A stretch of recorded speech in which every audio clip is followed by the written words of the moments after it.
திருவண்ணாமலை மாவட்டம் செங்கம் சட்டமன்ற தொகுதியில் அதிமுக அலுவலகத்தை எம்எல்ஏ டி.எஸ். வேலு தலைமையில் தெற்கு மாவட்ட செயலாளர் அக்ரி கிருஷ்ணமூர்த்தி ரிப்பன் வெட்டி திறந்து வைத்தார். பின்னர் கூட்டத்தில் பேசிய அவர் எடப்பாடி பழனிசாமி குறித்து பேசிய ஆதவ் அர்ஜுனா கேள்விக்கு பதிலளித்தார்.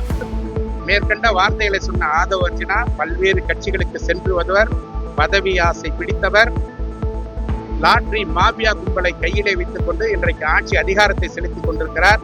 பொதுமக்களால் வாக்காளர்களால் விரைவில் தூக்கி எறியப்படுவார். திருவண்ணாமலை மாவட்டம் பொத்தாரை கிராமத்தில் ஒருங்கிணைந்த மாவட்ட பாமக கிளை கழக ஆலோசனை கூட்டத்தில் கடந்த தேர்தலில் பாமகவினர் செயல்பாடு மற்றும் இளைஞர்களின் அரசியல் ஈடுபாடு குறித்து மருத்துவர் அன்புமணி ராமதாஸ் ஆய்வு நடத்தினார். தொடர்ந்து செய்தியாளர் சந்திப்பில் ஆட்சி மாற்றம் நிகழ்ந்த பிறகும் காவல்துறையினர் போதைப்பொருள் விற்பனையை தடுக்க இதுவரை நடவடிக்கை எடுக்கவில்லை எனவும் சுட்டிக்காட்டினார். நீலகிரி மாவட்டம் குன்னூர் அருகே பிரதான குடியிருப்பு பகுதிகளில் இரவு நேரத்தில் சிறுத்தை உலா வருவதால் அப்பகுதி பொதுமக்கள் அச்சமடைந்துள்ளனர். மேலும் சிறுத்தையை கூண்டு வைத்து பிடிக்க வேண்டும் என அப்பகுதி பொதுமக்கள் வனத்துறையினருக்கு கோரிக்கை வைத்துள்ளனர்.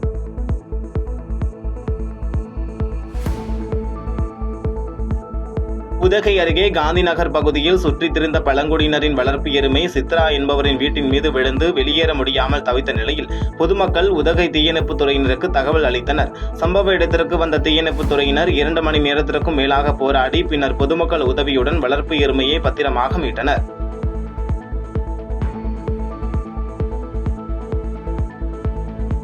கரூர் மாவட்டம் திருமாநிலையூர் பகுதியைச் சேர்ந்த கிசான் என்பவர் அதே பகுதியைச் சேர்ந்த சிறுமியிடம் பாலியல் தொல்லை கொடுத்ததாக கூறப்படுகிறது.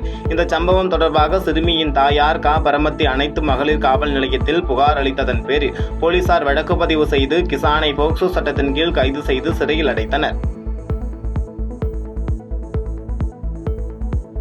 சேலம் மாவட்டம் ஓமலூர் அருகே 3 மாதங்களாக குடிநீர் விநியோகம் செய்யப்படாததை கண்டித்து 200க்கும் மேற்பட்ட பொதுமக்கள் காலி குடங்களுடன் சாலை மறியலில் ஈடுபட்டனர். தகவல் அறிந்து வந்த போலீசார் மற்றும் ஊராட்சி ஒன்றிய அதிகாரிகள் பேச்சுவார்த்தை நடத்தி உரிய நடவடிக்கை எடுப்பதாக உறுதியளித்ததை தொடர்ந்து போராட்டத்தை கைவிட்டனர்.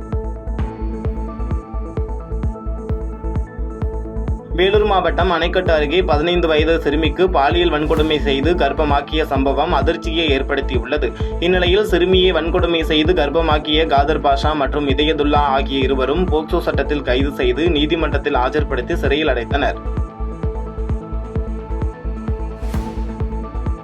வேலூர் மாவட்டம் பேரானம்பட்டு அருகே நாட்டு துப்பாக்கியுடன் 2 பேர் சுற்றித் திரிவதாக வந்த ரகசிய தகவலின் பேரில் விரைந்து சென்ற மேல்பட்டி காவல்துறையினர் 2 பேரை கைது செய்தனர்.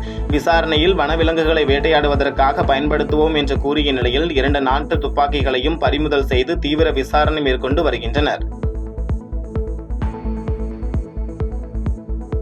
வேலூர் மாவட்டம் குடியாத்தம் அருகே டீ கடையில் மதுபோதையில் சென்ற 3 இளைஞர்கள் வாட்டர் பாட்டில் கூலிங் இல்லை என கூறி டீக்கடை உரிமையாளரை சரமாரியாக தாக்கியதில் படுகாயமடைந்த அவர் குடியாத்தம் அரசு மருத்துவமனையில் சிகிச்சை பெற்று வருகிறார். தகவல் அறிந்து வந்த குடியாத்தம் காவல்துறையினர் கடையில் பொருத்தப்பட்டுள்ள சிசிடிவி கேமராவை ஆய்வு செய்து 3 இளைஞர்களையும் பிடித்து 4 பிரிவின் கீழ் வழக்கு பதிவு செய்து சிறையில் அடைத்தனர்.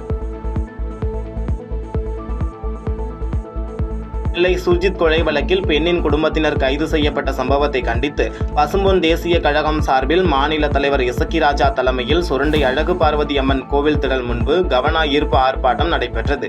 இதில் சுமார் 400க்கும் மேற்பட்டோர் கலந்து கொண்டு கோஷங்களை எழுப்பி ஆர்ப்பாட்டத்தில் ஈடுபட்டனர். அதாவது குற்றம் செஞ்சா நீதி வழங்குவதற்காக ஒரு கண்ணுக்குட்டிக்காண்டி நீதி வழங்குவதற்காக தம் மகன் உயிரை எடுத்தவர் தான் மனுநீதி சோழன். அப்பேற்பட்ட இந்த மண்ணுல இன்னைக்கு பொய்யான வழக்கு 200% துளி கூட சம்பந்தம் இல்லாத அந்த இருவரும் இன்னைக்கு சிறையில, தாய் தகப்ப இருவரும் சிறையில இருக்காங்க. அப்படின்னா அதுவும் தமிழ்நாடு காவல்துறையில முக்கிய பொறுப்பு வச்சுக்கிட்டு இருக்கவங்க, எத்தனையோ காவலரை உருவாக்கி விட்டவங்க, சாதி மதம் பார்க்காம காவலரை உருவாக்கி விட்டவங்க இன்னைக்கு சிறைப்படுத்தப்பட்டிருக்காங்க. செய்திகளை உடனுக்குடன் தெரிந்து கொள்ள கீழ்கண்ட கேபிள் மற்றும் டிடிஹெச் நெட்வொர்க்குகளில் எம்நாடு செய்தி தொலைக்காட்சியை காணுங்கள். பாதகம் செய்பவரை கண்டால் நாம் பயம் கொள்ளலாகாது பாப்பா.